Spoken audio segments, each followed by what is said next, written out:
Delhi, the capital city of India, is located in northern India in the state Haryana. This city is separated into two components, Old Delhi and New Delhi. Old Delhi is split off in the north, being a historical destination as well as the home of many slums. New Delhi in the south is more modern and structured than Old Delhi but is full with many slums too. With rapid growth of population, the capital city Delhi is developing more and more serious urban complications. Before New Delhi became the capital of India, Kolkata had the privilege of being the country's capital till 1911. However, Delhi had been the financial and political center of many empires that had earlier ruled India. Some of the best examples of this are the reign of the Delhi Sultanate as well as the reign of the Mughals from 1649 to 1857. With the coming of the British in India, many things changed. It was in the early period of the 1900s that the British administration thought of shifting the capital of the British Indian Empire from Calcutta to Delhi.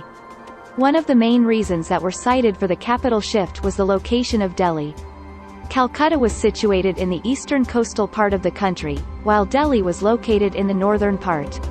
The British government of India felt that ruling India from Delhi was easier and more convenient. After independence, the city of Delhi became a major center of commerce, industry and education. The rapid urbanization of Delhi along with the level of growth in economic activities in the city and its surrounding areas stressed the natural environment significantly. Among the environmental problems, air pollution, water pollution, loss of biodiversity, municipal waste and noise pollution are major environmental challenges that the city is facing. A major problem in Delhi is the number of slums developed illegally. This is mainly due to migrants migrating from rural to urban areas, which results with 50% of the population living in slums. The structure is very crowded and usually in rows with narrow paths to let their household drainage pass through. As they are built in unauthorized areas, there is a lack of facilities such as clean drinking water, sewage, electricity and other social needs. Real estates often have to destroy some people's homes to clear way for modern, luxurious apartments. So the more apartments being built for the richer citizens of the city, the deeper the groundwater goes down. This means more bowl wells have to be dug deeper, which means harder work for less.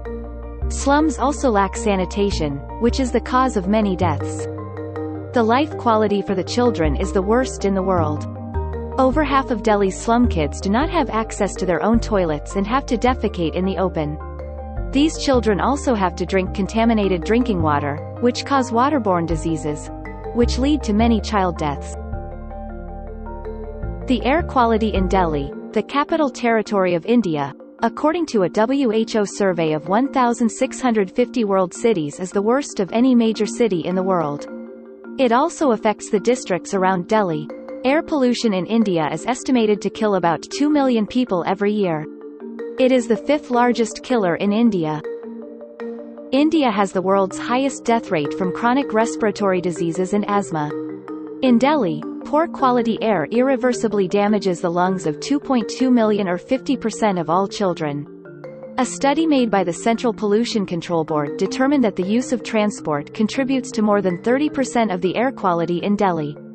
It is said to be caused by either vehicle exhaust or the dust created by the vehicle movement. This is not just happening in Delhi but all of India. Other causes include wood-burning fires, cow dung cake combustion, fires on agricultural land, exhaust from diesel generators, dust from construction sites, burning garbage and illegal industrial activities in Delhi. The fireworks of Diwali, the Hindu festival of lights, add smoke to the already polluted skies and raise concerns about the impact of all that pollution. The air quality in Delhi is equal to smoking 20+ cigarettes every single day. Yamuna River. An important river for the Mughal era that flows through Delhi and Agra and is considered sacred to the people of India, has become the most polluted river in the world. The Yamuna is particularly polluted downstream of New Delhi, which dumps about 58% of its waste into the river. The most pollution comes from Wazirabad, where Yamuna enters Delhi. The wastewater mainly comes from household activities, hence the presence of high content of detergent, laundry chemicals, and phosphate compounds. More than 800 million liters of largely untreated sewage is pumped in the Yamuna each day. Another 44 million liters of industrial effluents are also discharged daily into the river. Immersion of idols during festivals with cheap lead and chrome paints and plaster of Paris and puja articles such as polythene bags, flowers, food offerings, decorations, metal polish, plastic sheets, cosmetic items all are a cause for concern for the river's quality.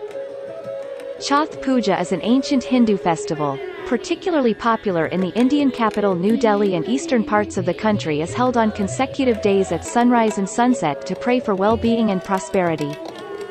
Despite high levels of pollution in Indian rivers, devotees carried out rituals and prayers in the river Yamuna, which flows through the northern states of Haryana, Delhi and Uttar Pradesh. According to the Central Pollution Board, the water contains a concentration of 1.1 billion fecal coliform bacteria per 100 milliliters of water.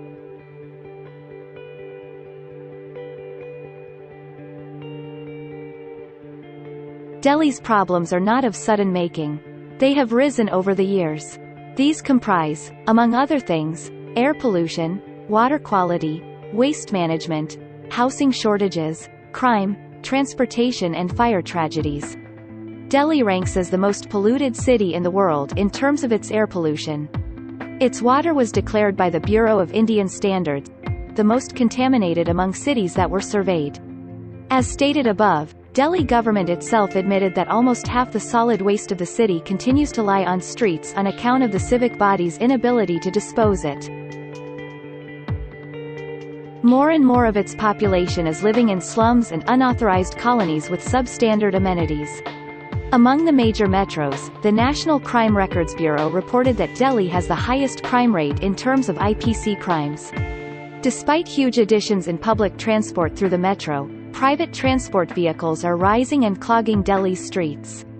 And adding to the tragic condition of the capital, Delhi with troubling regularity is visited by horrendous fires since the days of the Upahar tragedy in 1997 to the Anaj Mandi fire on 8 December 2019, exposing the enormous governance deficit plaguing the city. Moving the capital of a city is nothing new for India. Like other countries over time have moved their capitals for a variety of reasons. However, delving far back into history to find examples may not be the most appropriate. Rio de Janeiro was for very long the capital of Brazil. But the city was crowded with huge transportation issues. Since government buildings were far apart, its efficiency was being seriously eroded.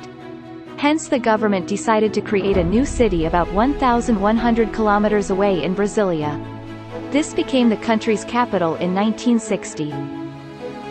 Lagos, the capital city of Nigeria and its most populous city, was replaced by Abuja in 1991.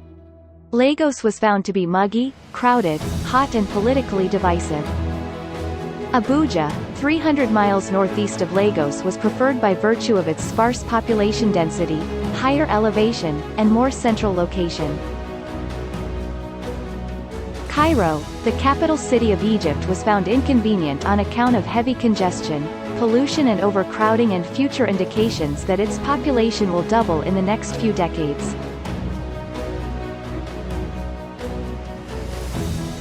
Consequently, Egypt decided on a new capital city. This is under construction, some 45 kilometers away to the east of Cairo. In 2019, Indonesia's president announced that the national capital would move from Jakarta to the island of Java in the province of East Kalimantan, on Borneo Island. The reasons are Jakarta's huge environmental burden. Its air is notoriously polluted. Additionally, Jakarta is sinking, suffers horrendous traffic jams, is short of drinking water and yet continues to grow unsustainably. In the above-cited background, India should start having a hard look at shifting its capital from Delhi. The place should be more centrally located and sparsely populated. It should have a more temperate climate and less prone to be polluted from outside. It should also better serve the requirements of national security. The effort of relocation may take a lot of time, but it appears worth the trouble given the future downward trajectory of Delhi that seems difficult to reverse.